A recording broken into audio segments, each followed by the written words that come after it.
ఎన్నైనా కావచ్చు, అన్నిటిని అధిగమింపజేసి నువ్వు అడిగిన దానికంటే, ఊహించిన దానికంటే ఉత్తమమైన స్థితికి చేర్చగల దేవుడు నీకు తోడుగా ఉన్నాడు. ఇది నమ్మాలి నువ్వు, ఇది నమ్మాలి నువ్వు. నువ్వు ఆలోచిస్తే మనుషుల గురించో, శత్రువుల గురించో, సమస్యల గురించో కాదు. నువ్వు ఆలోచిస్తే ఆయన గురించి ఆలోచించాలి. నువ్వు భయపడితే ఆయనకు భయపడాలి. ఇక మిగిలిన ఆయన చూసుకుంటాడు. నేనేదో ఈరోజు మాటలు చెప్తున్నానని కాదు, నేను నిజంగా ఆయన నమ్మాను, ఆయన నాకు తోడై ఉన్నాడు, ఇక నేను దేనికి భయపడాల్సిన అవసరం లేదని వాస్తులు లేదు, సిద్ధాంతాలు లేదు. అమావాస్య రోజు లాభేపించా.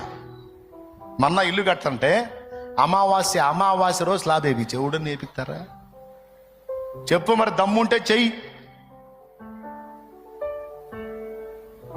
వేరే కుటుంబాలకు చెందిన వ్యక్తులు చనిపోతే నా ఇంటి ముందు పెట్టుకొని సమాధి కార్యక్రమం చేశా. చాలా మందిని నా ఇంటి ముందు, ఇతరులను తీసుకొచ్చి నా ఇంటి ముందు పెట్టుకొని సమాధి కార్యక్రమం చేశా.